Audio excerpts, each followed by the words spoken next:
chief thing that they were all saying, and Hegel was saying as one of them, was we are on not just this idea of this evolving consciousness of the universe. He's saying we are on a journey towards this eschaton, if you like, this sort of final destination, and nothing can veer us from it. It is a fact. That's where we're going. We can veer slightly. We might be able to speed the process up, but we cannot get in its way whatsoever.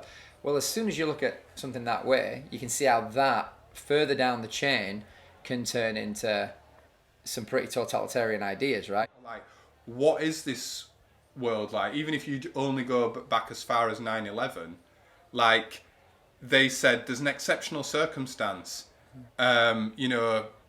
Martial law was applying. The detention of these new classifications of enemy combatants that fell outside legal frameworks. Justifications for that and so on. And then they kind of just became, they never said, right, the emergence is over. It never happens anymore. This is the Panopticast.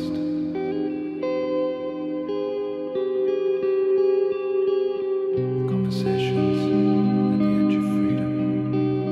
Justice to it. But my only point is that he's not saying, oh, look, isn't that interesting?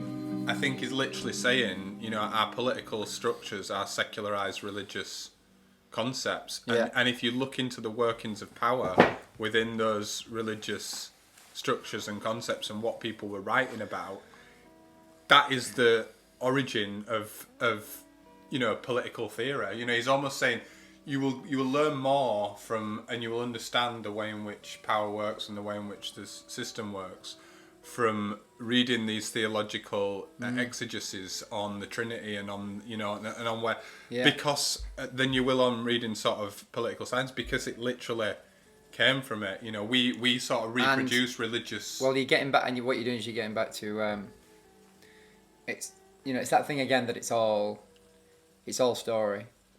It's all story. It's all story capitalizing on evolved drives, subconscious drives and stuff. It's having an understanding of how people tick and how they can be controlled, and without outside even the sphere of awareness. People had that shit down fair way back, and it's those mechanisms that existed behind religion. So it's that what you're doing, it's that you've got political systems that are ordered in this way, religious systems that are ordered in this way, but they're all derivative of a given a certain amount of control methodologies that just make sense in how you order people and how you get people to basically surrender their will, and that they both. So you can see similarities, but it's that they both derive from this kind of not derived from another system, because they just are the same system, but it's just story. I mean, I suppose derived from story, derived from sort of narrative in a really simple sense or whatever. But it makes perfect sense. Like the only game in town has always been control. So if the only game in town is control, unless you want to believe that a couple of thousand years, 6,000 years wasn't enough time for them to perfect, if not perfect, get a really good angle on this, whatever you would want to call this, presiding thing. The thing that would include both religion and sort of secularized religion, if you want to call it that or whatever. They would have got that shit down in a few thousand years. Like if you think you got to step back and just think of what ancient Egypt looked like, and what the dynasties looked like, and how much time and how much thought spent on nothing other than the rigorous detailing and mastery of how you order other people's, how you order the power and potency and output of human beings in this big farm kind of thing. So it's almost, when you look at it like that, it's sort of silly to imagine we wouldn't have ended up with a really hyper effective, and to say it again, like way less visible. Like when you get, you're gonna get the perfection of something like that being the point of it. A key point of that is that you don't know that people don't know what's going on. It's a religion or whatever. It's a this or it's a that. So I think there is a degree of misdirection that has to get tied into it. because why wouldn't it? But do you think that, I guess, but do you think therefore that but does anyone know what's going on?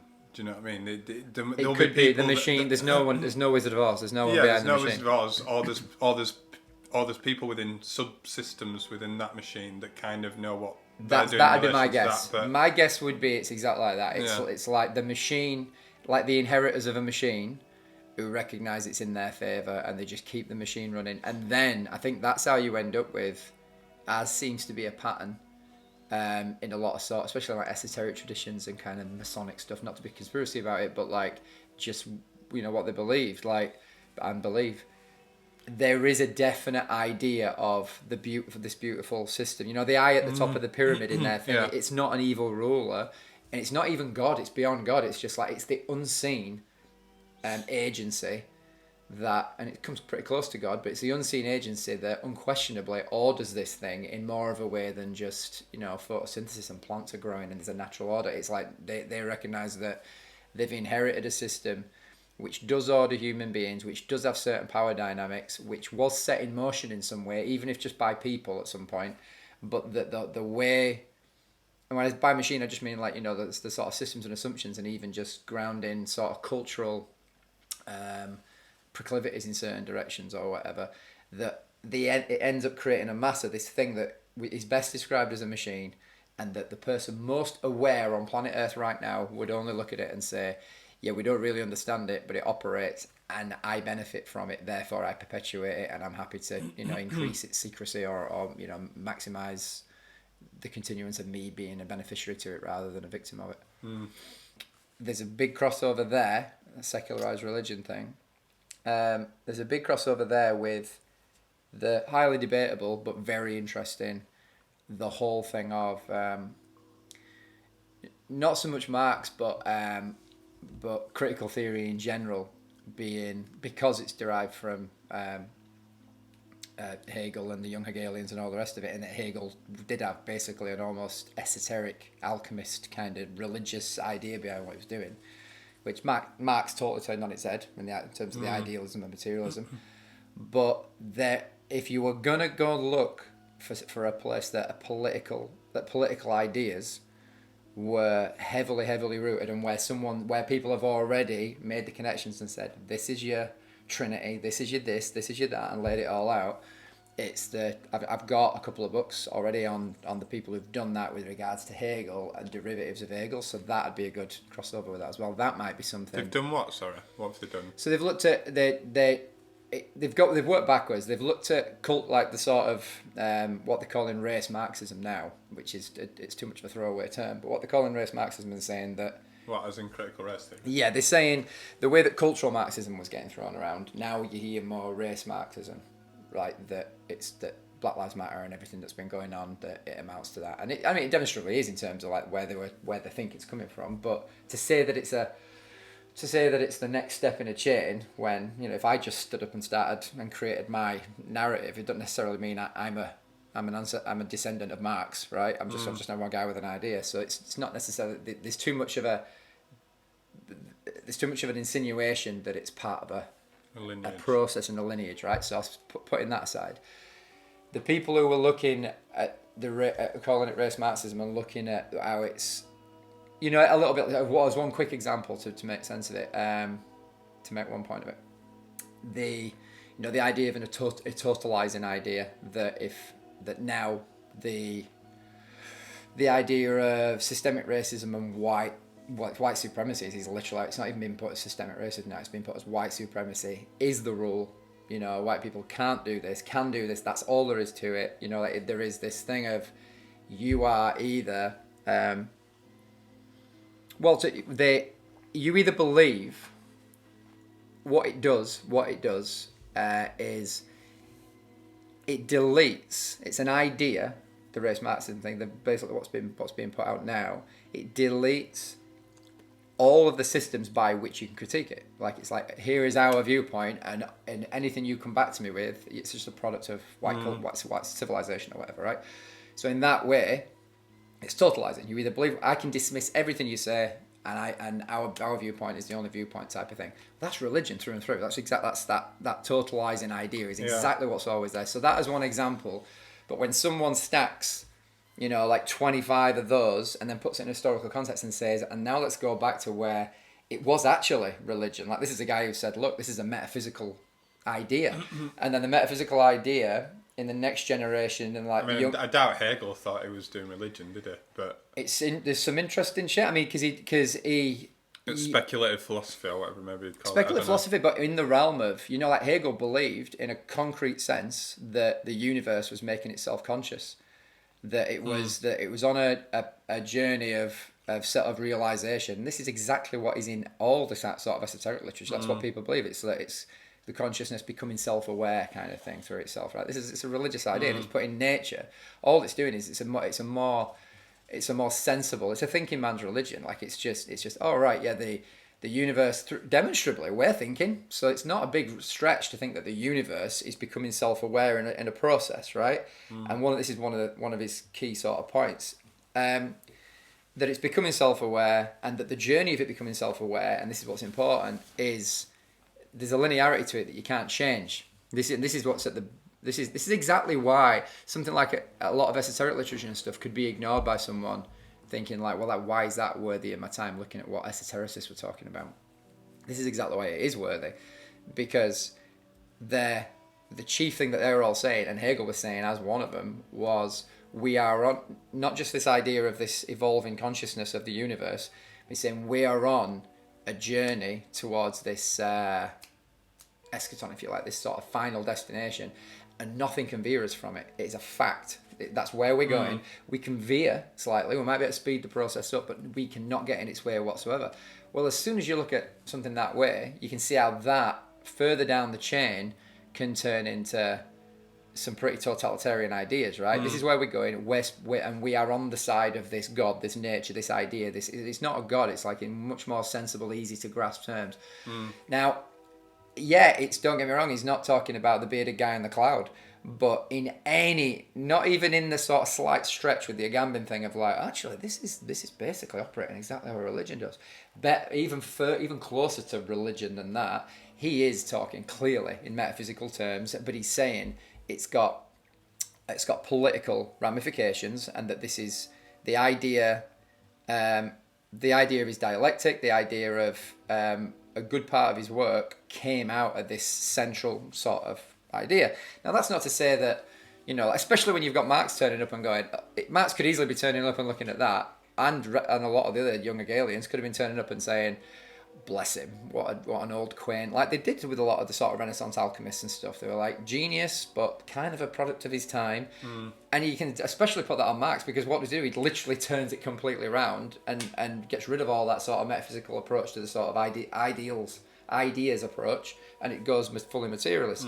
So there's loads of debate and conversation to be had in there, and it could be that it's not connected. It's just a natural evolution of thinking from a sort of a whimsical metaphysical approach to something a little bit more concrete.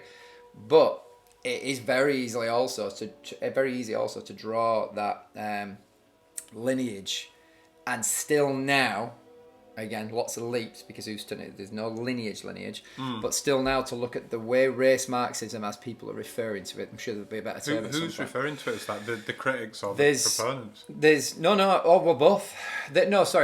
The proponents are referring to it as Marxism. The proponents of critical theory now in what lies behind kind of critical theory now, in the sense of what's behind Black Lives Matter, like the theorists and people that were actually behind that. What they're in agreement with is that it's Marxist. I don't necessarily even agree with them, even on my limited sort of reading of it. I think that's more a matter of them aligning themselves in a grand tradition kind of thing. But they're happy to say, this is exactly what it is. It's just, but we're taking it. They're basic. I know that one thing, one element of it is that they're moving away from vulgar Marxism as the term in it. That it's the idea that it's just pure economics, right? And they're saying, it's actually about race. It's about cultural capital and different stuff like that. The idea of just looking at economics is silly, and we're now taking it to this other place, and that's why it's got quite a lot of persuasive power or whatever. Well, it's very current, isn't it? I mean, it's the thing now that is, I guess, at the heart of the culture war. Yeah. It's it's something that I would be interested in because from a left perspective, I feel is what's sort of wrong. It's like the left's kind of got. I mean, a lot of people say that obviously it's got obsessed with identity politics rather than and that's. Yeah. Anyway, that's divisive, and it's and in a way, people say woke capitalism, don't they? In a way, like capitalists. Yeah. The big capitalist organisations, the likes of the World Economic Forum, all these spaces where multi-stakeholder capitalism's playing out, are kind of all on board with that. I mean, that should to anyone on the left, that should be a big red flag. When Coca-Cola are launching advertising campaigns saying, literally, it still baffles me. Like, be less white. Like that. Be the tagline. Be less white. Yeah, I mean, so I guess the simplicity, or not necessarily simplistic, but maybe the obvious interpretation of that is they're jumping on a cultural bandwagon that they think has got there's a lot pure of cultural power. economic sort of idea for it, and it's like we're essentially sort of stealing from the brand of Black Lives Matter and no doubt all the about rest of it around. But don't you think it does get to a level though that there's been a few examples where I've seen businesses take gambles, like the Gillette thing. Businesses take gambles where I've just thought, no way people sat at a board meeting and went, this is definitely a good move. You would have to be like, wait a minute. We're a product of a culture that would be counter to that, right? To some of the things that are being said. So you can go so far with this is going to get traction, and this is these are the metrics that we've gathered, and this is what people are saying right now. But you would also, in terms of just being not remissing your duties to the company kind of thing, you would be very careful about putting be less white, because someone at the meeting would say, imagine writing be less black, right? Like and so there's too much data you don't see at the corporate level like that, in corporate circumstances like that. You don't see massive gambles being taken like that. So then I'm kind of led to think there's and again it's always gets us into this area, but I can't help feeling like there's a cultural momentum, but that it's recognised at the corporate level that we could do with feeding this momentum. And the more that you've got the big corporations and the Disneys and everyone else repeating the slogans, the more it becomes that, this must just be true kind of a thing. When people... Neil were reading a really good thing a couple of days ago about the... it was actually about liberal. It was about a woman she went to start a gender studies course. And she said, when I went, I was a feminist. I was a feminist by any appropriate definition of the term feminist. When I got there, the culture on this, I'm sure this isn't the standard, but in the specific course she was on, wherever she was on it, she said the culture was, in totally clear terms, was certain things along the lines of like the statement, if you have sex with a man and you're both drunk, you were raped. But then that's not an uncommon one. But then taken further to you are, it's impossible for a man to have sex with a woman and not rape her. Something ridiculous like that. Anyway, right? Like now she was saying it was that. It's impossible to have sex with a man and not be raped. And the argument they would give is the power dynamics and the history and like the privilege that a man's got over a woman, and you don't even realise the ways that he's seduced you and blah blah blah blah blah. You can have a discussion about that, right? Yeah. Right now, and there's always an incentive in those circles, and I think most people would know this, that the more kind of radical you can be, the more kind of, there's a need to break boundaries in there all the time. Well, it's not even, it breaks the barriers the way a cult does. I'm not saying it's a cult. But your paper's going to get attention, right? If anything you can say that can be rationally vindicated or sort of backed up with something that's at least debatable, has got a lot of potency. And just a very, and I like it myself. I mean, and I think there's merit in it, but the provocation, because then it's like, drawing attention and sort of saying, right, okay, dismantle that. So it's good to do as long as people don't take it as now this is the point. Gospel. It's a total worthy conversation. But then what the point this woman were making is that she, to come back to the way you can be, it's sort of like mind controlling. This this woman said she was feeling a little bit uncomfortable there, but feeling like a little bit like slightly the outsider. But she said unquestionably over like a 6-month period, I found myself going home to my boyfriend, and it affected our sex life. It literally affected our sex life. I was perceiving him in this way, even though I was intellectually challenging the ideas that were in there. And she said it made me realise that just being surrounded by the idea enough, even if you're intellectually at war with it to a degree, filters into your emotional responses in your life in a way that you don't see.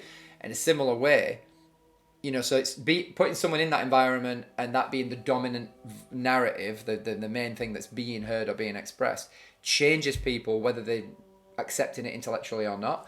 And in that way, when you get a corporation that recognises that there is this cultural momentum, that long term they would benefit from perpetuating it, that's how you could end up with a board getting behind an advertising campaign that is actually very risky, but if enough of us are doing it, there's a long-term gain for us that's just sort of astronomical, just in terms, and there's a lot of ways of assuming our corporate world would benefit from this sort of polarisation and all the rest of it, and that's an entire different thing in itself.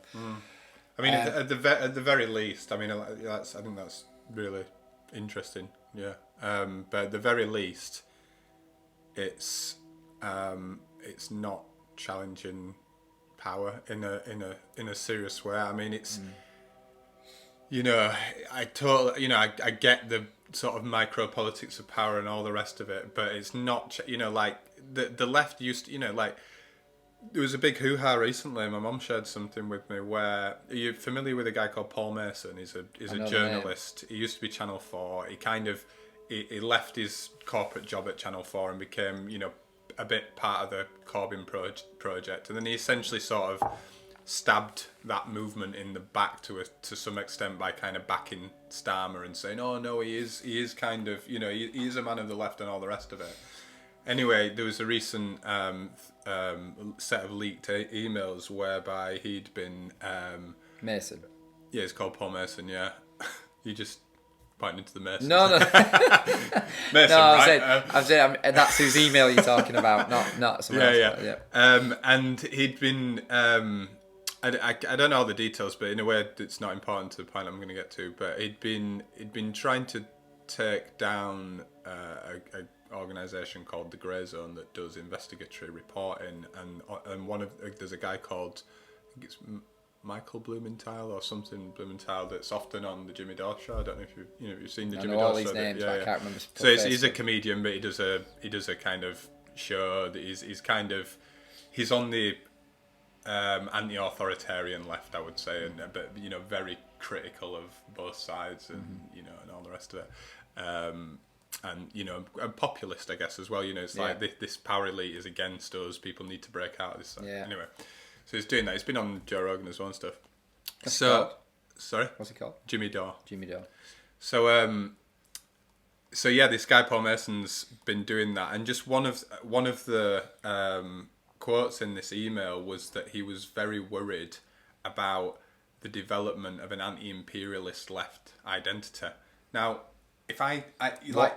How else would you define a left exactly. identity? This is the thing. Well, and so his, I guess, and he was linking it to the war in Ukraine, and you know, he was one of the reasons that it was after the Grey Zone, and I can't remember who he was sort of conspiring with. I think it was like some kind of PR company, and they were talking about how they need to make, you know, the Grey, like how they could attack the Grey Zone basically and make it like a laughing stock.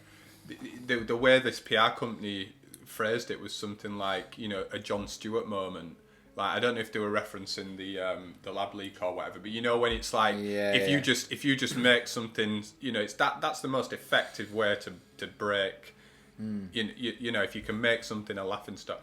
Yeah. But yeah, the reason to do it was around this line that stuck out was about this, and his fear that there was emerging a kind of anti-imperialist left identity, as opposed to one that sort of supports NATO and you know, supports, I guess, in a sense, the kind of, you know, the West versus the rest, or whatever, you know, geopolitically. Yeah, that whole identity politics thing is, you know, it might be challenging sort of, you know, micro politics of power, you know, to the extent that there's, you know, forms of racism, so on. Tellingly, it's highlighting and directing power, tellingly, at the bottom. Do you know what I mean? It's divisive. It's poor people against poor people. It's like, well, let's focus on race rather than how much money you've got. Like, so it directs it downwards. So I think I had a really long detour simply to make the point that with that example that like the left did used to seriously challenge power. I mean, I know what you think. I know what you sort of think about Corbyn, but you know, he was anti-war. He was against NATO as an individual. He was sort of pro-Palestinian and like with the the Israeli-Palestinian conflict and the geopolitical significance of that, and essentially a kind of colonial occupier state in the Middle East, and the leverage that gives and the kind of justificatory narratives it provides for geopolitical I won't say domination, but geopolitical presence and intervention in that region and so on.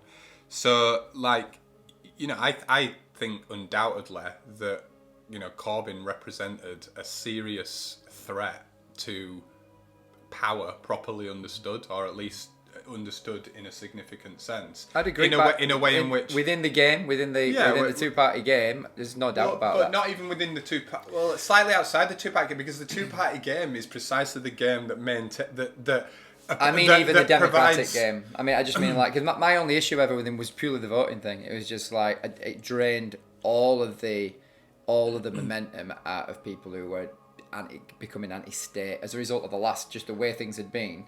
And there seemed to be a moment to me where there could be a real anti-statist movement that could do something genuinely revolutionary in the positive sense.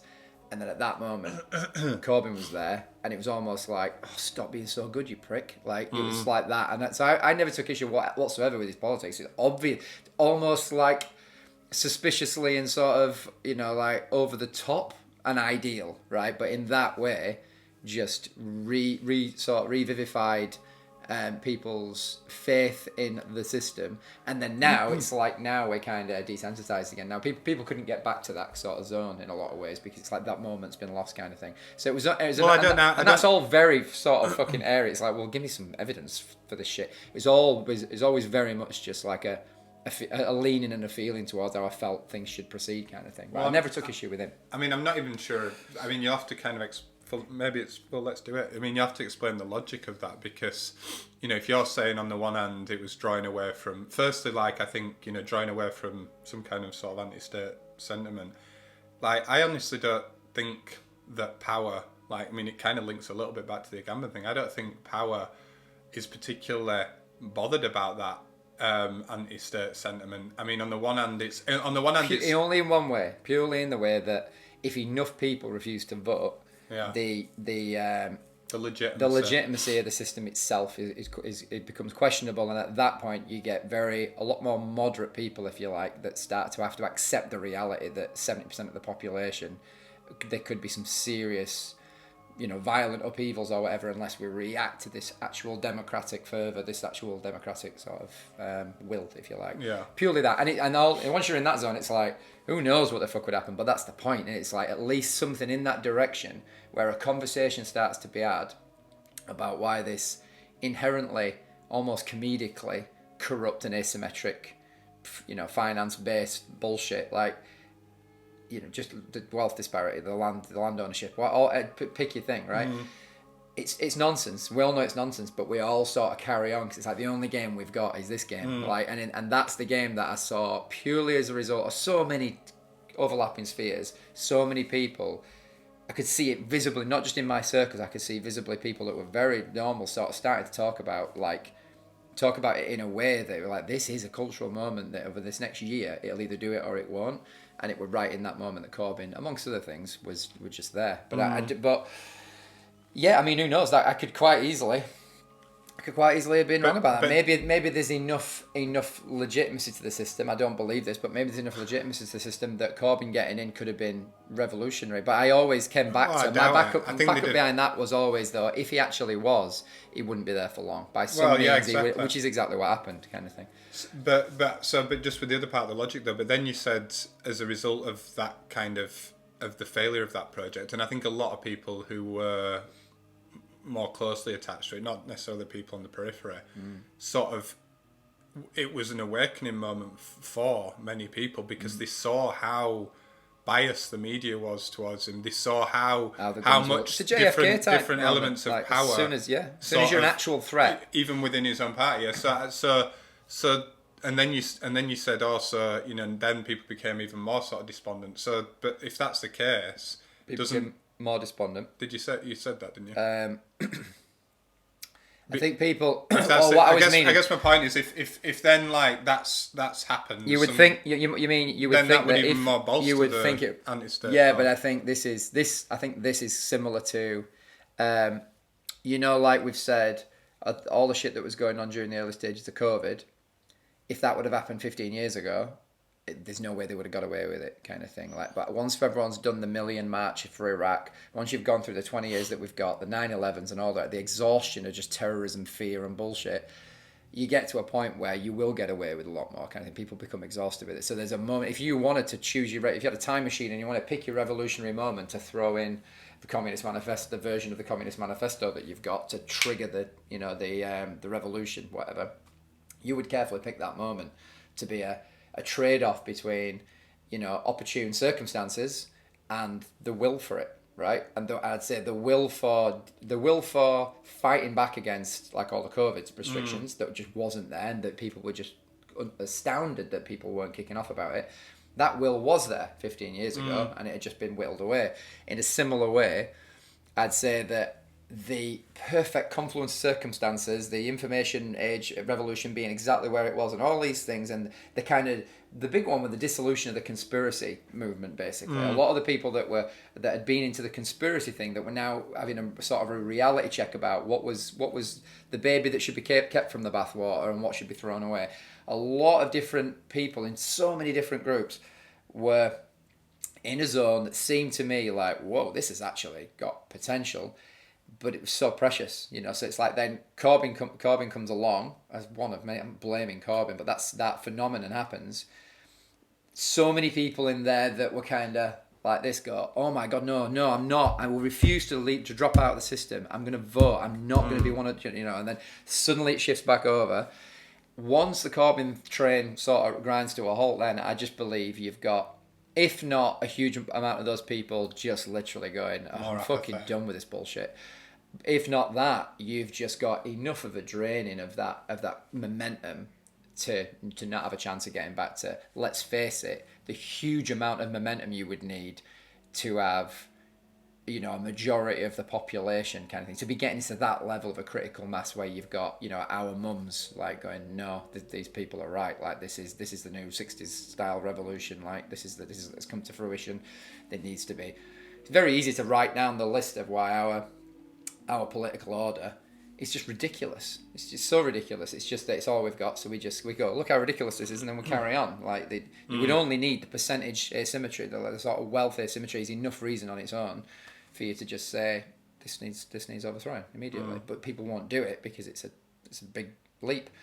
It's a big leap, and it's I think the other reason people don't or are more cautious, and this sort of comes back to the Gambon point as well about the sort of maintenance of the status quo, is that what they presented with on the other hand is, well, look, it could always be worse. Most other, if you look at the sort of revolutionary movements for the ideal world, it was worse, a lot worse. Never worked out well. And if you look at, many other parts of the world, it's also a lot worse. So people are kind of, I think that's part of it. It's totally people rational. Sort of accept. And we're only a few generations from people living through the effects of that kind of thing. So you're just outside of it. But I would say that's why I would never, at no point have I ever, even when I was an idiot, even when I was very naive and had far bigger and sillier ideas than I had any right to have, even then I've never said, no, there needs to be a revolution, we need violent revolution, we've got to blah blah blah blah blah. It just never seemed like something that I would ever put my responsibility upon, right? Yeah. What I was saying during that period was, at the moment, the conversation can't be had because it's not taken seriously. And one of the reasons it's not taken seriously is because so much of the population is placated by exactly what you just said. Like by the idea of it could be worse, blah, blah, blah. So all I was saying was to have enough energy behind the discrediting the system as it is to start the conversation. That's it. I think that'd be enough to start a conversation where you've got a revolutionary sentiment comparable to what you had in the 60s, with an older generation of people who remember the 60s saying, right, wait a minute, there's a synthesis here between where we remember being at. We've seen the bullshit, Nixon era and everything just went back the way it ever was. We've seen that kind of journey. They've got that energy, but there's a conversation that can just be had about how, the current social order might not be sensible. Now, the thing is, ironically, I'm kind of relieved it didn't happen in a way, because I actually believe I've formulated pretty close to a belief that, let's say that would have happened. Let's say you could have generated enough critical mass to get people, 70% of the population all standing down tools, basically, right?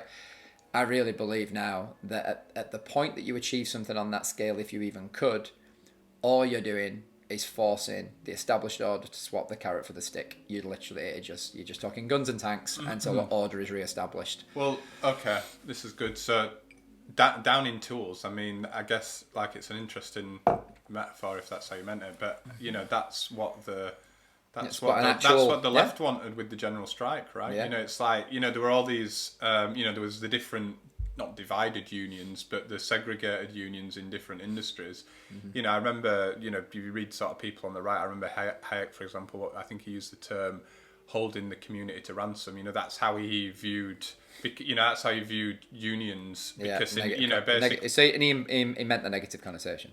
Yeah, he meant basically, the community is the market, the people, getting the goods and services, and in a sense, organised labour is groups, interest groups, sort of conspiring against the community that need to sort of in order to leverage more exchange value for themselves. It's like pay us more. But am I right in thinking he would say that that's not a bad thing? Oh, Hayek would say it's a bad thing, yeah. But why wouldn't that be just wouldn't that be just an effect of of the constituents of a free market? Well, people should be pushing for their best value, like. Well, but I guess not. In his view, not in a kind of not in that kind of organised fashion as a cohort of workers. He'd see that as synonymous with the state applying more force. Well, it'd kind of see it as, because it isn't.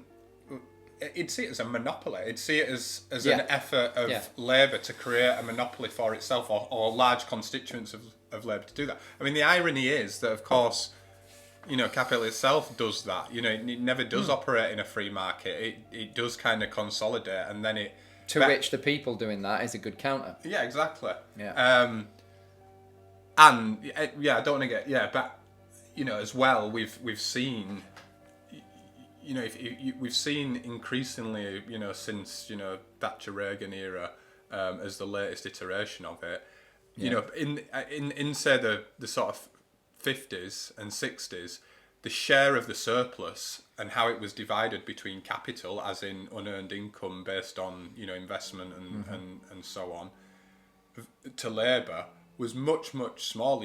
It's diverged. So the amount of the share of the surplus, if you like, is being disproportionately siphoned off into capital as opposed to labour. So for labour to kind of maintain its standard of living and to create a social force capable of saying, no, we deserve a fairer share of the overall surplus outputs of the system. But anyway, surely as well, that one of the more sensible approaches to a social order would be like an elite that control the monopoly on power, and a proletariat, for want of a better term, that control the monopoly on labour. You can be able to rant them both ways, and if that was systematized appropriately, there's neither one can fully dominate the other. Yeah. And especially if the monopoly on power. Yeah, no, leave the military out of it. Like, let's say the military are, a direct, like a machine for the elite. They're not the people. They are a machine for the elite. Even then, if people, but then again, it comes back to that thing. You would require a Gandhi level strength of character in those people to be shot when the military arrives and say, nope, we're down in tools, so that they'll really know that they can't push it. But yeah, it does seem like a pretty appropriate counter. But yeah, so that's just so I don't lose my thread. Yeah, Back down in tools metaphor. And in a way that, like we tried to describe before, like the Agamben thing about making power inoperative rather than sort of. So he uses Tiananmen Square as an example. I think he uses the general strike as an example, but the general strike didn't sort of have any demands. It's kind of like what you're saying with What was the general strike? Well, I don't. I'm guessing I don't think it's it ever capital G. happened, but the point being is okay. like you know what it means. Do you know what it means? It just means that it means that the whole of get- labour goes on strike rather than just say the Or- coal or miners or an the effective steel majority workers. or everyone. Yeah, I guess an effective majority, and that just stops the system. Like the system has to stop, and it's and the problem is, I think, I mean, we won't have time, and probably I couldn't do justice in terms of the detail, but one of the problems I think that that Agamben articulates is that I think he's wanting. Once you start making concrete demands of power, you're essentially legitimizing it and bringing whatever that movement is into the sphere in which ultimately that power controls. Now, of course, it will make concessions if there's enough force on the other side and so on. But essentially, you've lost the real transformative potential of that movement. And I think, so you take Tiananmen Square as another example. In a way, if those people had said, here's our 5 lists of demands, then the state could have negotiated. What was most crippling for the state was, in that case, I mean, in the end, they just massacred them, didn't they? Which is always the kind of resort. But it's purely a weakness, isn't it? Whenever. Well, you're forcing it to demonstrate. It's like the absolute failure of real statecraft. Yeah, you're forcing it to demonstrate or reveal what is arguably the basis. Because that's then just violence, and there's got to be a difference between power and violence. Exactly, but that's what I'm saying. The implication that I'm making is that is what's behind all state power ultimately, and that you're forcing it to reveal. And if you can make it reveal it, it's like the second best win. You know what I mean? Because nothing could like Gandhi standing there and saying, "Punch me, I'm not going anywhere." Like it's exactly the same thing. Yeah, and so that's interesting because of the link back. But the other thing that I think is interesting in terms of what you were saying about the Corbyn thing and the whole thing, and that I think will resonate with some of the other things that you're saying that you're aware of, like to say the role of the Roman Empire and stuff, and linking back to another element of that political theology. So in the that I think that book I shared that was a secondary piece of literature on Agamben, and the title of it is Catastrophe and Redemption. And like one of her critiques of or kind of challenges religious concept straight away. Well, exactly. One of her challenges to Agamben is that that other line that we mentioned, that there is a really nice line. Only in the burning house does the something like only in the burning house does the architectural problem become visible. It exists there. It's there, but no one's aware of it, and in a sense, it doesn't matter. And so this other kind of religious concept that I think again, like Carl Schmitt sort of talked about and Agamben kind of picked up on, but it's called the Katchikon. I don't know if I'm pronouncing that correctly. But it was to do with a problem, and again, it might have been St. Paul or, but one of Agamben's criticisms of the church now, and she starts that book with a lecture that he's giving to church to many priests and representatives of the church, is that it's completely lost its kind of eschatological purpose. There is no redemption, and so he kind of criticizes it essentially for becoming complicit with worldly powers, and one of the lineages for that is, and it might not have been St. Paul, whoever it was, this major kind of religious figure in the past, who actually I think invented the concept of the Katchikon to explain why the sort of second coming wasn't gonna, wasn't arriving in the near future, because obviously if people believe it is, then this world and the maintenance of it and the production that's required and all the rest of it is it doesn't become very relevant to people. They're just like, no, the second coming's come in, we must just Yeah, it's interesting how that concept always what was its actual key effect, and it was that it encourages a person to just be good by the definition that's been laid out for them. Be good and wait for salvation, which is exactly what you want from a citizen. Just keep doing the shit that you're supposed to do day in, day out, year in, generation in, generation out. But I think his point is the opposite in a way. Well, I'll just finish the thing and then it might be easier to. So the catch-con's kind of, I guess, some kind of demiurge that is, because the second coming comes, if I understand correctly, from the emergence of the Antichrist or the revealing of the Antichrist, and then God striking down, just destroying the Antichrist. And so this is where the catastrophe sort of part lays over that kind of theological notion, because in other words, there has to be the catastrophe for then God to come in. Yeah, for then God to come in and sort of wipe the slate clean. Maybe it's similar to the kind of Noah's Ark story or whatever.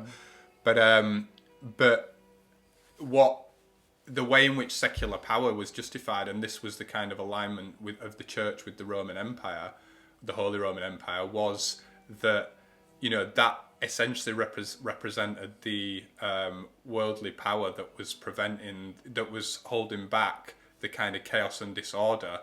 That's the metaphor for the Antichrist. It's got a lot of crossover with what we're talking about with Hegel. Exactly. This is where I'm going with it. So the secularized version of that is the revolution. Yeah. So and in a way, and so I think in this sense, Gambon is extremely, radical, in that, and it links into the state of exception. So the state of exception is God, the sovereign. Yeah. Suspending the rules of the natural order, so you could see it as the natural order in terms of the, the unfolding of God's will in terms of natural laws and so on, and within the kind of, in order to kind of destroy the kind of enemy, so that the natural, the chaos, the represented by the Antichrist or whatever, so that then the kind of, natural order or the new order that's created in its wake can maintain itself. Just because it's vital to throw it in as well. You'd as much as it's definitely over expressed all over the internet. But there is something to that whole Masonic ideal of order out of chaos, novus ordo seclorum. That you need the chaotic state in order for order to be born out of it. Yeah, and so what Agamben says in a way. So that would be what you just said there in a way, maybe not quite, but is in a way would be sort of linked to what Schmidt was saying. Schmidt was saying, the sovereign exception is needed because. There cannot be chaos. There's a really slick phrase that he uses, but basically you can't have norms within chaos. Like we've talked about this before, nomos, so laws being one formalized expression of norms. How can laws apply to chaos? And that's the kind of exceptional circumstance, whether it's war or famine or, or plague or whatever. So therefore, the sovereign is both within the law, it has a kind of status within the law, but it's also outside the law in that it can suspend the law, act, and its acts essentially, when he talks about force of law, it's not legal as we understand it in terms of, what our political theory and democratic theory would say how legal norms are, but they have the force of law, so they act, and in order to return it to a normal state, like, Gambon's point with the exception becoming the norm. So for Schmidt, the sovereign power specifically lies in that capacity to make that decision, but then also to decide, therefore, when those exceptional conditions are no longer in place and, laws can then be reapplied and you're back to the normal state. And its power is literally in being able to make those moves. And Agamben's kind of, one of his points is that, you know, when the exception becomes the norm, most people view that as in terms of dictatorial power. You know, most people are saying power is being concentrated into a sovereign actor that can then act. And I think that's how Schmitt saw it. Agamben goes back to this different concept in Roman law, which I won't go into because I can't remember it properly and it'll just derail it. But basically, it's a situation, you know, he sees it as a kind of diffusion of power. Because when the exception becomes the norm, the sovereign can never make the decision to go back. When the exception becomes the norm. That power that Schmitt was talking about to decide what is the exception and what is the... Why can't the sovereign just end the exception? I don't... Well, I guess in principle it becomes indistinct. Like, and I think that's what he's saying now. Like, what is this world like? Even if you only go back as far as 9/11, like they said, there's an exceptional circumstance. You know, martial law was applying. You know, the detention of these new classifications of enemy combatants that fell outside legal frameworks. You know, justifications for that and so on. And then they kind of just became, you know, they never said, right, the emergency is over. It never happens anymore. So there is this kind of perpetual emergency, perpetual crisis, multiple ongoing exceptional states of exception claimed across multiple levels of government all the way down. So, I mean, I don't know. I mean, maybe he has an answer for that. But to your question, why can't it say now it's over? But the fact is, it isn't. It doesn't. It doesn't. So point, whether yeah. and maybe the conditions don't allow it to. So what Agamben's saying is, in terms of the pragmatics of power, like you don't surrender power. You know, so if by some means in statecraft you don't surrender power, like you make gains and then you may ostensibly retract things, but you would never surrender power, or you'd be remiss among the sort of peer group of state power, and you're not capable of holding that position. Like, why would you surrender it? But it's interesting because it kind of depends what that power is. If you do follow Schmitt, and again, I'm not doing more power could be I'm not doing enough justice, right? But I think, you know, it's an interesting thing to explore in more detail. But let's just if we just accept Schmitt's point that sovereign power is in its ability to say, this is an exception. I the sovereign or whatever now, you know, act on this in order that then it can be returned to the norm. And that's, you know, that was the only way.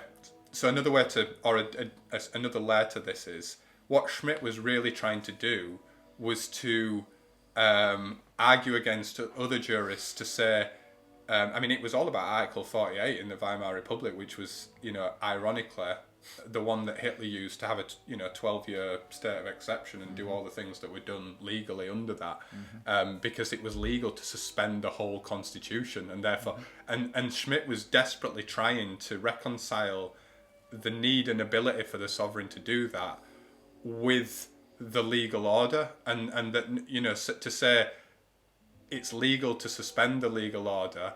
And, you know, he made a difference between constitutional dictatorship and another type of dictatorship. But he was trying to say, no, that this sovereign is acting in this way in order that the norms can be reapplied, because it is conditional on a set of circumstances in the real world. You know, it can't be chaos. You know, Agamben's like just taking that and then saying, but no, what happens when, you know, the exception is the norm? Because then precisely what you're saying is the sort of root of sovereign power in the system you're describing no longer really makes sense. And it's actually what he said, it's sovereign indecision. The sovereign can't decide anymore because it can't pull it back into the sort of original state. And yeah, it goes back to this other construct in Roman law, something called like the iastus or something like that. And it was to do with the difference between what the power of the magistrates and the Senate. And the Senate didn't actually have, it was similar to, I think, the way in which the EU is set up, where the democratically elected, like MEPs in Europe, they can't. I think I'm right in saying this. They don't propose laws or regulations or whatever. All they can do is vote yes or no. And I think, there was a similar sort of setup. There's a similar sort of setup in the way that the Roman system was set up. Mm-hmm. So, but what the Senate did have the power to do was essentially to create this state of aestus or whatever, whereby the law was suspended, and therefore, that's what Agamben's claim is about the state of exception. And like I don't anticipate that anyone would accept this argument based on my rendition of it. But just to finish it, just because I think it's an interesting point, he is saying that the state of exception shouldn't be viewed as it traditionally is on the basis of the dictator model, i.e., legal power being invested in a dictator, so that dictator can then act based on its own will. What's actually happening is the dissolution of laws and norms, so that power can essentially act, but without sort of legal grounding to do it. So so he says he sees it in a sense as a kind of diffusion of power. And I just to take the COVID example, I think there's some funny examples of where that's the case. Like, do you remember that the police arrested all sorts of people for sort of COVID infractions, and then I think the CPS did a review of it, and essentially like almost all of it got thrown out. Mm-hmm. So like, even though there were kind of decrees, what happens in these circumstances is essentially people just act on their own authority, in a sense, or their own perceived authority, and essentially act outside of any kind of legal construct. So it's almost like, to an extent, instilling a kind of state of nature position. And of course, those with the actual power, can act in a sense in a dictatorial fashion. But it's an important distinction between the two. And going back to the Catchicon thing and sort of how that links into that kind of political theology, I guess. The Schmittian thing about the sovereign being able to decide and then bringing it back is acting in that sense of the Catchicon, if I'm probably not pronouncing that right, but in preventing the emergence of chaos and the Antichrist and so on, that then God would create the revolution or the second coming. But what's actually happening in the permanent state of exception is the chaos. The lawlessness is now being exposed. So the state power saying what Schmitt was saying, we can create moments of lawlessness in order to return to the normal. Is just becoming exposed as lawlessness, and that's why catastrophe and redemption. And with the thing around, it's only in the burning house that the architecture. So that's what this woman's critiquing in his thought. Agamben does actually believe, I think, in that eschatology, eschatological view, whereby, to put it very, very crudely, it really does have to become bad until it can be. Until it can be reformed. And just one more thing. I know I've been banging on for ages, but. Because what he's saying is all these words that we use, concepts like democracy, the rule of law, rights, etc. In the Schmittian model, you can, Schmitt sort of not with democracy because he wants democratic, but he's sort of trying to maintain that in the way that at least in one way, in the way that I described, that they can suspend the legal order, but that's still legal in the way, like, in my juridical theory. Because then they're bringing it back and it's bringing back the norms. What Agamben's saying with the sort of state of exception is all of this is just hollow. These are just concepts that are like the reality no longer supports. Like, do we even realise what we're saying when we're talking about, the rule of law and justice and democracy and so on? Yeah, it's exactly why. Like, But it's sorry, go on. so it's the weak, so in that sense, like the continuing state of exception, in the same way as the Tiananmen Square, whereby shit, there's no demands, or the general strike or whatever, is kind of is in a sense, even though it's very counterintuitive, and I don't necessarily know if I agree with it, showing the diminishing of power and the hollowness of the thing. So it's almost ghost walking. Do you know what I mean? These It's concepts revealing still the game. exist. Like, that's all that, like, it all forces the well, I think we've touched on it before, but like, surely you have to always keep coming back with a gambling. You've got to keep coming back to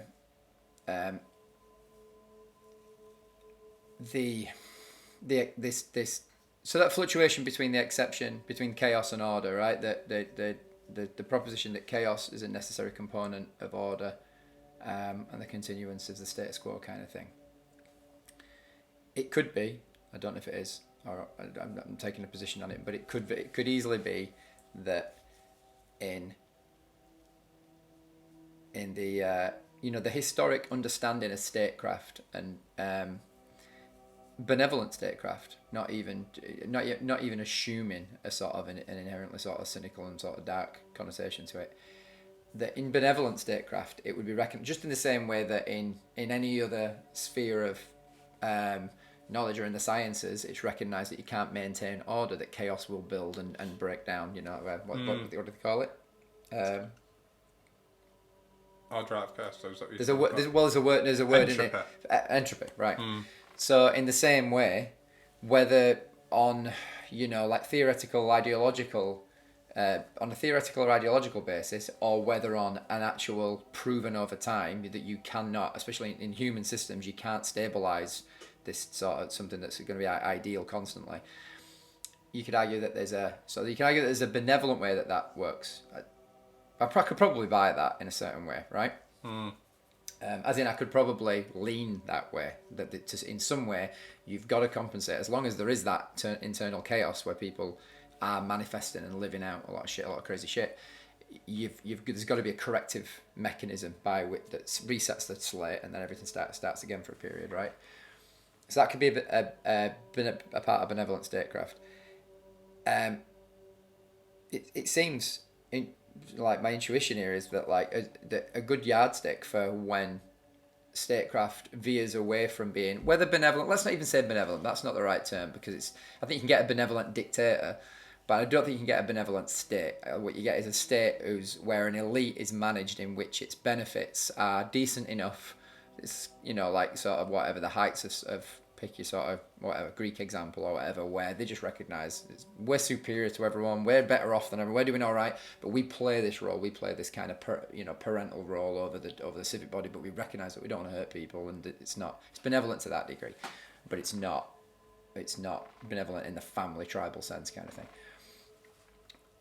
The point at which it switches out of that zone and into authoritarianism, and with the key will behind the process to be, like they will take as much power as they can get kind of thing, that if they could at that moment completely enslave everyone beneath them, they would. They're just not doing, because of the dynamics of the era and the system, the environment as it stands. Yeah, so seeing that when you see the state of exception become the norm, I mean, I've probably gone all around the houses here to make quite a simple statement. When you see the state of exception become the norm, that's what you're seeing. You're seeing that shift from a pragmatic approach to, because the reason I think it's not just a ramble. The way we've always expressed it is, democracy, this ideal, and then now and then someone declares the exception, and it's like our instant question then is, right, well, is this even a democracy if that can be done? Like, so that you get into all that. Yeah, but Schmidt says embedded in that, from mine and your, embedded in that is the bias that democracy exists, is ideal. There's no part of our cosmology there that allows for generating chaos, right? You know what I mean? Whereas at a higher order of thinking, it could be that when you've got, just that the way we were coming at it before is is purely in the sense of assuming, taking as read that democracy is possible, has ever happened, all the rest of it, and assuming the some semblance of the ideal, the founding fathers kind of mindset, right? Assuming that the exception would never be appropriate, and like from our position, there shouldn't be an exception unless. Well, I suppose it's the exact same argument. Yeah, I mean, it's like, yeah, but even then, it's like, even then, it's revealed. As soon as there is a barbarian, as soon as there are barbarians at the gates, then it's the order is basically you don't have an exception. You've got chaos. It's not like the exception. What lies behind the idea of that the exception is everything's just on hold. We'll address this outside of the norms of legality. And then it's going to come back, and that could happen or it might not happen either way. But that's not accurate. It's be more accurate to say we have a civic, legal, judiciary, and governmental structure. If we have to suspend it, then just forget about it. Like, it's gone now. We are in total chaos. Yeah. But the specifics of the situation might allow us to all bring it back together at some point. Great, but that's on the shelf now. We'll have to look at that later. It's the distinction between seeing it as we're just going to do this little thing, because as soon as you say we're just going to do this little thing, but we're all still in the same game. It's the democracy doesn't exist. Like, you've got at the end of a civilization, and then the potential rebirth of it 3 months later. But at that moment, it's over. Like, and I think to see that distinction, it forces the realization that it never really exists. That basically, if they can put that power back into place, if the exception ends, as in history to some degree, right? If the exception ends, I think specific exceptions have ended, but generally, exceptionalism has just continued in one guise or another. As I think which holds true, which makes sense according to human nature and grabbing for power or whatever. But I think it all comes back in the end to like that same thing. I feel like it's one of those. This is one of those subjects where you make the simple point that's kind of indisputable. I think let's interrogate it. The simple point that's kind of indisputable, and then you go, yeah, and then you easily get back into just going back through the whole thing again. And the point is, and you challenge it. The point is, if the state, the principle that holds the monopoly on physical force, at least in the current state of affairs, and this is changing. I accept this is changing a little bit in terms of the way that information's used, and there's going to be requirements for a different sort of syntax even around how we even look at power and all the rest of it, right? But who holds the monopoly on violence? Even outside the idea, I'd say there's a level below that of where people believe. It's like the where does power reside thing, right? And the truest answer you kind of feel is power resides where people believe it resides, right? Like, power residing where people believe it resides fits very much into the sort of social control dynamics and kind of we've talked about reward system, people's subconscious drives being manufactured and engineered and manipulated. So you make them think what you want them to think, and then that is the order, right? And that's true on one level, but ultimately, if for whatever reason, if those people wake up from that dream, or whatever circumstances arise, the very final, it's the boring answer, but it's the true one. The power really resides with the person who can direct physical force against an enemy that's marshalled against them, whether that's the people or whatever else. And it's boring because it goes back to people. We've known this for 6,000 years, but it can't really be disputed by any means I'm aware of, right? Now, if that's true, then democracy, you can only believe in the dream of democracy if there isn't an exception. We have talked about this. Because if there isn't an exception, you can still, maybe naively, say, no, we have created this thing, and by the will of the collective, we hold to it, and the elite wouldn't try to overturn it because there's so much force upwards directed at them if they do, and this is the general mass of sort of mind momentum within this game sustains democracy, and that's great. That you could alter that until there's an exception. If there's the allowance of an exception in any way, you can't believe that dream anymore, because then it becomes a game. It's a simulation. It's something that they do that is orchestrated to generally have people keeping the economic machine moving. But if you can suspend it and say we're putting that aside while I deal with this problem, you can no longer hold to that naive dream that democracy exists. I mean, absolutely, and I think you've summed up. I think that's pretty accurate in terms of what I've just been saying and what Gammon was saying about the catch and so on. It's like as long as the sort of economic order is playing out, the management and administration of people and things, and within a really quite limited set of status quo conditions, which again, to say what Schmidt, the question, the thing that the power that the sovereign has is to, I think, for Schmidt to legislate is they get to say what is the exception. That's purely a subjective decision. I mean, we talked about this in terms of COVID, but you can talk about it in terms of like the economic order. So, and we see in a way through the production of discourse and language about who constitutes an extremist. There's left-wing extremists, there's right-wing extremists, there's environmentalist extremists, there's obviously Islamic extremists, like domestic extremists, like now increasing because they have in relation to say the Capitol Hill incidents and so on. All of that is kind of you could be viewed as policing the norm, which then nomos and the law can be applied to, and what falls out of that. And if you look at the anarchy of the geopolitical situation, and if you look at the kind of the I think, and maybe I'm just paranoid, I don't think so, but the narrowing of that norm. But to be honest, like we'd be said, that's just happened throughout history. And I mean, Gammon doesn't go into great detail, but I was reading another guy who's just book called Critique of Security, and he's talking about how he's talking about the exception as well in part, and how it comes from the prerogative, with royal prerogative, which still exists in the UK with the monarch, the Queen, prerogative power. And if you look, think about when Johnson prorogued Parliament, with the whole kind of Brexit thing, that I think I'm right in saying this, but proroguing Parliament is essentially a prerogative power of the monarch, which, but in our system, at least this is how it appears, and I think it's the case, but I'm sure people would challenge that. To the extent that the Queen and the monarch is acting in a sort of more of a sort of ceremonial fashion, it is the Prime Minister in that sense that the Queen would never, I think technically would have the power to prevent that proroguing, but because that would then be like, wait a minute, do we live in a monarchy, or is it the Prime Minister that's doing it? It's a similar thing. The custom and the convention is that they could, but there'd be a cost to it. Yeah, right? In the same way that there's an exception, there's a cost to the exception.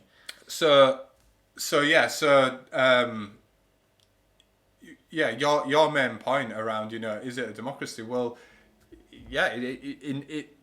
that process of saying, what's exceptional and what isn't, is the way in which the confines of what is actually possible or not. And this is the thing for the, I'm sure there's many people on the left that get this, but much of these exceptional measures were used against left revolutionary movements, and not even violent ones. Labour resistance and refusing to work and occupation of factories. Also, efforts to secession.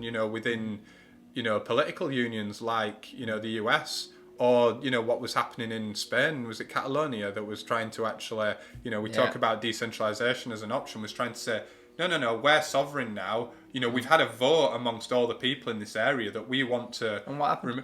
They deemed it illegal. They arrested all the political leaders within that area. Within that were part of that were saying, we've been now got a democratic mandate, and we're wanting to have increased authority. And they used the power of the state obviously to quash that. Now, is that democratic? I mean, it looks like it on most people's kind of rendering of what that would mean, but it's not. I mean, it's the power of the nation state in that case to just go, no, that's not allowed. Yeah, and you can't really. So it's counter-revolutionary, right? It's and so this goes back to that eschatology And just going back to what we were saying at the start with Agamben speaking to those church leaders and saying, this world is without salvation now. The church used to play the function through its messianic and eschatological theology of, at least in the theological sense, providing salvation, that what there is now is not just it. Like what the state of exception and what the imposition of the Roman Empire right up to this day represented in terms of that catechon was constantly postponing any possibility of redemption, of transformation of this space. So and that whole structure of power is precisely playing that function. So if you're happy with the status quo, but Agamben says that's hell on earth. Francis Fukuyama's The End of History notion is hell on earth, and secular material power is simply then being used to manage chaos. And because the other link to it, to the sort of revolution thing, or to put it in a kind of Marxist register, is that Marx, as well known, was talked about the increasing frequency and severity of capitalist crises. We kind of live in a world that is just prone to crises. Now Marx said, if the proletariat becomes conscious of its historical mission, if it can rid itself of the ideological trappings of bourgeois ideology, then it can seize on the kind of those crises to bring about a new order that again, you were talking about Hegel and Marx tonight, said, but nevertheless the kind of religious sort of secularized religious concepts. But so on a Marxist register, you could say, okay, well, the capitalist state's objective is to just manage that chaos, manage those constant crises that capitalism is kind of generating, and to police any form of extremism, labor organization or whatever, that could, overthrow that. And now we end up, and one of the reasons is kind of critical of human rights discourse, amongst others, is that again, it's almost replaced any more redemptive form of political transformation and notion of what it is to political identity and so on. It's like, as long as we just manage to kind of stop state power as much as kind of saying, no, humans do have rights and you're not allowed to do this to them, and then the state goes, oh, there's an exception, it's exceptional now. We'll sweep that to one side. But in that overarching mess again, like to go back to that thing of like, if it's this ties together the kind of, is there a democracy if you can have an exception, and is monopoly on violence the foundational game in town. The overlap with that and this religious idea, this fusion of kind of political systems and religious systems into the same sort of thing. It's story again. It's like it all points to when you've got religious ideologies and political ideologies working using the same formula in order to instill power, in order to remove will or shift will. And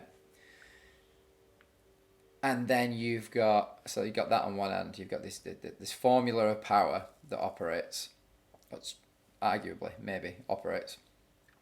Then on the other hand, you've got what is pretty demonstrably a theatre of society, of a political social political order, rather than what most people believe it is. You've got this as evidenced by that idea of the exception and power being the thing that resides behind it. The thing that unites all that is, in really, really simple terms, that that story idea that people are like like it's almost this is like the definition of like it shouldn't be Homo sapiens. I don't know how smart is the thing that should be the that should be the identifier that gets tagged onto Homo there. Like it's what we're not intelligent. I mean, we might be seemingly more intelligent than some animals, but it's more. If you're gonna choose a word that defines what we actually do and how we relate to reality, story's not a good one, but simulation is. I've said it before, like Homo simulatus would be a really good one, because what we do is we render realities in order to, even in your own individual life, we create sub-realities and all the rest of it. So it's worth unpacking, because then it goes up to the political level. Like what we do in a moment-to-moment basis, just in order to solve a problem, and it doesn't matter whether you're an ape on the savannah with a stick or you're me trying to figure out how to fix a water pump this afternoon, right? You create imaginal spaces. You can visualize and imagine the thing that you're going to deal with, and then so in that way you go into your imagination, you go into a simulation of reality, and you propose different ideas, and you run simulations of the kind of thing, and you choose the thing that you're going to do, and then you test it out. You come back up a level to reality and you test it, and it works or it doesn't work. That's something you can apply to absolutely everything human beings ever did at the beginning of civilization. It's what all of art comes down to that. Like it's what we are anyway. I mean, this is a big separate thing, obviously, but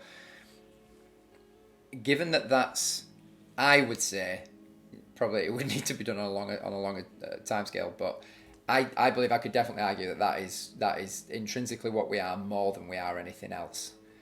And it's backed up. It's supported.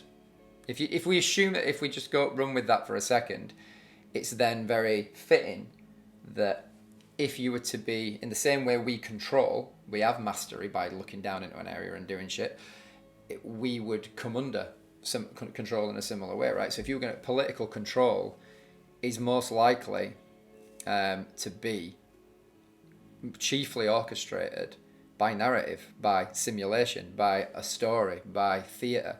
Like, I don't just mean that in the sense of, it's all just fake. But I mean, at the end of the day, you go far enough down the rabbit hole and you go, yeah, it kind of is that conspiracy reality. And it doesn't mean people in robes fucking chanting in a basement, but what it means is there's a high degree of likelihood and evidence to suggest that that it's theatre. Even let's take a really benign view of it and say, like, it's this beautiful benign conspiracy, like, and that the state just understands that this is the best way to order society, a bit like that, kind of recognizing that you need this chaotic factor in order to not have the huge forest fire that destroys humanity. You need to have these little sporadic controlled fires, which is exactly what you do. It's quite a good analogy. That's exactly what you do in the forest to stop there being a huge forest fire. You create small controlled burn-ins, and you separate off so that you can, that they can only so much could burn at a time. Yeah. In a similar way, it's completely sensible to me in terms of what the little bit I know about entropy and chaos, that it could be the case that it is understood at a high enough level that you need these chaotic bursts in order to maintain an overall highest possible level of order feasible. So you only need that degree of a conspiracy, that there's something as big as that is in play that we're not aware of.